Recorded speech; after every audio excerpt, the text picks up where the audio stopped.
किसको दिया, किस वकील को दिया?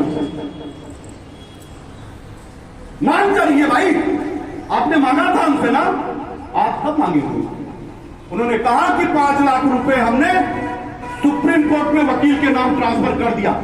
देश को जानने का हक है कि वो सुप्रीम कोर्ट का कौन वकील है जिसके नाम उन्होंने ट्रांसफर किया। वो कह रहे थे प्रशांत भूषण। हक साबित करें, आरटीजीएस साबित करें कि वो प्रशांत भूषण के नाम पैसे ट्रांसफर हुए हैं। साबित करें ना, हमसे मांग रहे थे ना। हमने पूरा प्रोफाइल अंततः इस नाते दिया कि आंदोलन कमजोर ना हो जाए, जब तक अपने ऊपर सहना था सहा। और जब ही मैंने उसको ट्रांसफर किया कि पूरे कार्यकाल के दौरान 2.5 से 3 लाख मैक्सिमम, उस जंतर मंतर के पहले कार्यक्रम को जोड़ लिया जाए तो 4 लाख समथिंग पैसे आज तक हमारे पास आए हैं, 25%। और उसके बाद कोई बाई का लाभ पैदा हुआ हो तो एक रत्ती दिखा दे। और अगर मैंने करोड़ों आंदोलन करके सरकार को झुकाया है और 5,000 करोड़ अपने लोगों के बीच में लाया था, तो ये आंदोलन की जीत थी जिसे आपने कमजोर किया। और अगर वो कह रहे थे कि पैसे का पाई पाई का हिसाब दो, और अगर इस वीडियो में कह रहे हैं कि कोई पैसा मांगेगा हिसाब देंगे, तो पहले यही बताएं कि वो 5 लाख जो लोगों ने, देश के लोगों ने दिया इस उम्मीद के साथ कि आपको सुप्रीम कोर्ट में वो हलफनामा दाखो वकील को देना है, किस वकील को दिया उसका विस्तृत ब्यौरा सार्वजनिक। मेरी मांग है, जैसे को तैसा मिले, मिले सूर को सूर। अगर आप कुछ बोएंगे तो आपको कुछ काटना पड़ेगा। हमको, अगर आपको हक जानने का था तो आज हम उसी जनता के बीच में, जनता की आवाज सुब्रत राय से मेरी व्यक्तिगत दुश्मनी थोड़ी है, मेरा खेत थोड़ी खोला था उसने, टंके के सीने पे चढ़ करके ले देता। जिस मैनेजर को मैंने कमरे से घसीट के मारा था, खदेड़ के बाहर किया था, वो मैनेजर हमारे सबसे करीबी मित्र का सबसे करीबी रिश्तेदार था। बैठा दिया होता तो रुपये वापस कर दिया होता।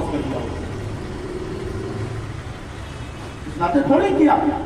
रिश्ते नाते संबंध अपनी जगह पे हैं। अगर गलत है तो मेरे सामने मेरे भाई हो, मेरे बंधु हो, मेरे परिवार के लोग हो।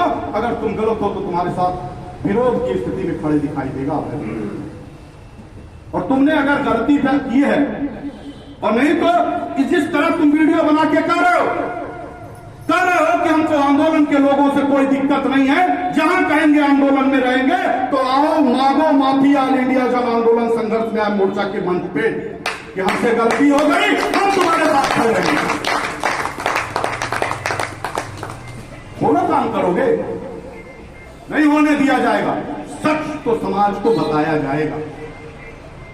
क्यों नहीं बताते हो कि 1.5 साल जब हम सभी लोगों ने कहा कि पीआईएल दाखिल हुआ, पटिशन लगा हुआ है, 17 नंबर टेक्सेक्शन में है, जाइए और लड़िए। आपको राष्ट्रीय उपाध्यक्ष बनाया गया था, आपको पूरी जिम्मेदारी और दायित्व दिए गए थे, आपको पूरी तरह से खाते खोल करके देने की बात हो गई थी कि आप जाइए और उस पिटीशन को लड़िए। सिर्फ इसलिए कि अभय देव था। जब तुम सुप्रीम कोर्ट में विरोधी वकील के सामने खड़े होते तो बैकडोर में यह बात करते हुए नजर आते कि हम लोगों का सिलेक्टेड पैसा दे दिया जाए, बाकी आप लोगों को छोड़ दिया जाए। विरोध सिर्फ इसी बात का था 1.5 साल तक। विरोध सिर्फ इसी बात का था कि ये अभय देव के रहते नहीं हो पाएगा। रास्ते तलाशते हो कि देश के लोगों को मूर्ख बनाया जाए। तुम्हारी आज भी नीयत वही है कि तुम अपने पैसे के लिए लड़ते हो, और हमारी आज की नीयत है कि मैं अपने पैसे को छोड़ अपने लोगों के पैसे के लिए लड़ रहा हूं। और आज भी मैं कह रहा हूं डंके की चोट पे कि भारत की सरकार को आपका पाई पाई का भुगतान करना होगा। पाई पाई। कोई